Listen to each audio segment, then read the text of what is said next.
What's up everybody, welcome back to me with another brand new video, and I'm back here again to talk through the latest development in One Piece story. So with the previous chapter, as Zoro and Sanji commence battle against King and Queen, Queen questions how Sanji can use Diable Jambel without having Judge's modification, while Kawamatsu and Yugoro note Zoro's uncanny similarities in appearance and ability to not only the late daimyo Shimotsuki Ushimaru but also the legendary Shimotsuki Ryuma. Meanwhile, Inuarashi throws Jack out of the treasure repository into the courtyard, where the former is able to recreate Sulong due to the explosion that claimed Asura Doji having blown upon a hole in the skull dome roof. Elsewhere, Nekomomoshi overwhelms Perespero as force him outside, where he is able to activate Sulong as well. At the Tokage port on the Wano Main Island, the Hot Pirates believe Kaidou has come down to confront them, but Luffy realizes that dragon in front of him is mature Momonosuke. But before progressing towards the review, if you are still watching and enjoying the content, know this, I love you all and appreciate you guys. Please be advised, this video will contain One Piece manga spoilers, so proceed with caution and you have been warned.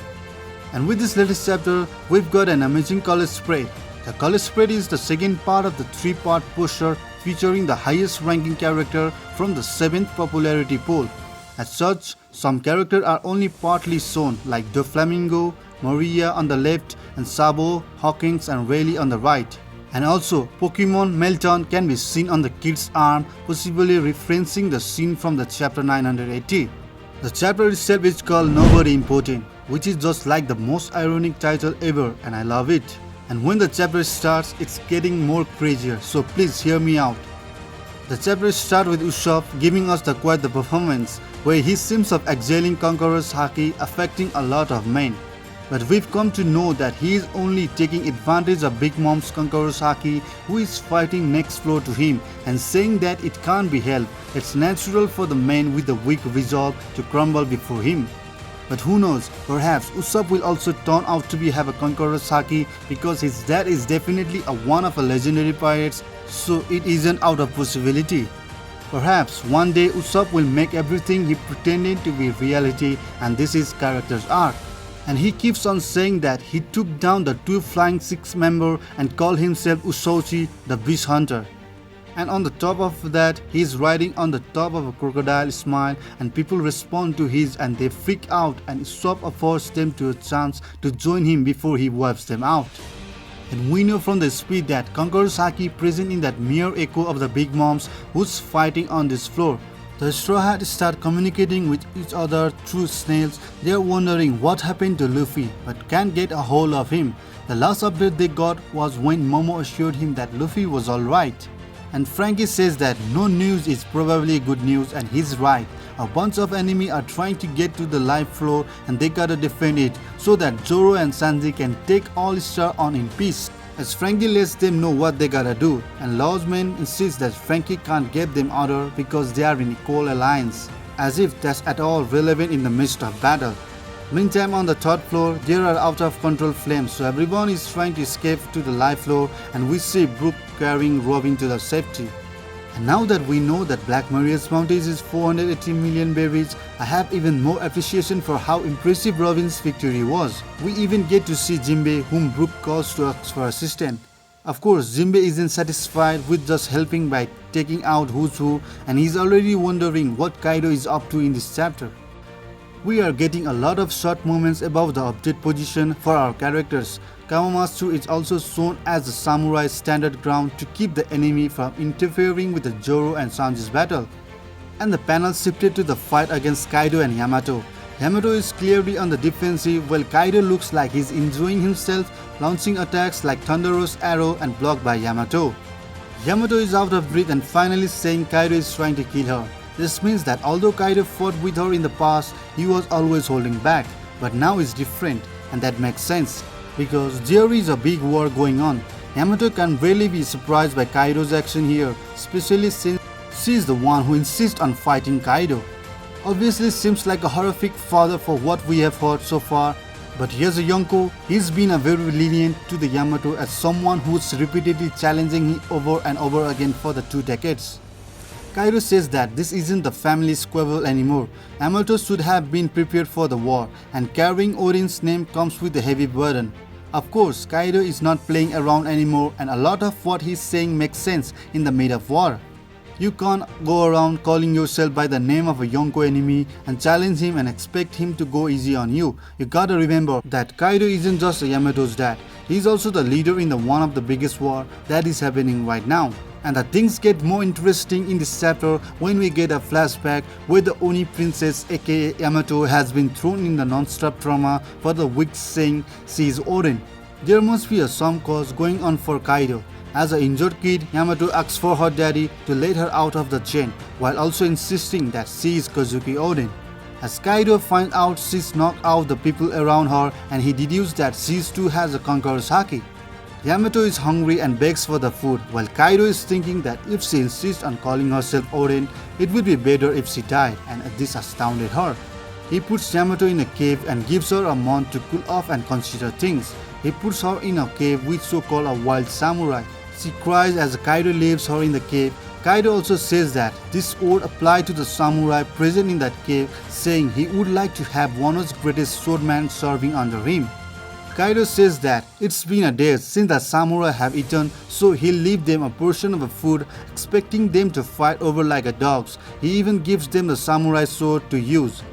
Yamato cries out now the samurai can easily slice her up. She fears they'll resent her being Kaidou's child as she said she will be killed.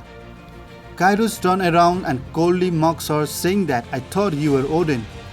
For Kaidou, she can't be his daughter and the Oden, but her, she is both Oden and Kaidou is also her father. Yamato is crying and worried that the samurai are going to kill her first before they start fighting each other. But to her surprise, the one samurai in the shadow gives the food to her, saying, please eat, and adding that samurai do not get hungry.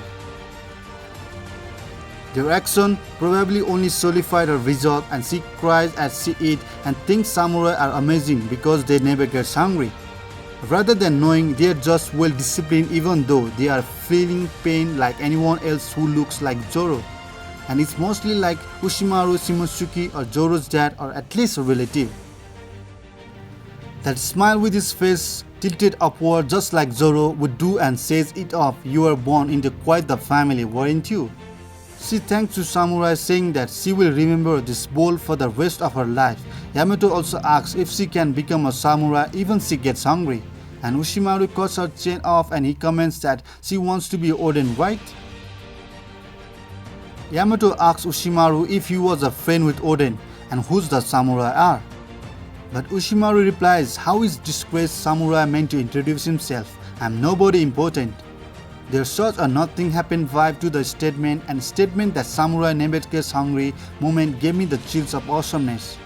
Eventually, Yamato whips out Oden's logbook asking if the samurai can help her read it because it has lot of big words. And hearing that, they are going crazy over the fact that she has the Oden navigation log, although interestingly enough, Ushimaru isn't showing losing his stoic expression, very like Zoro indeed.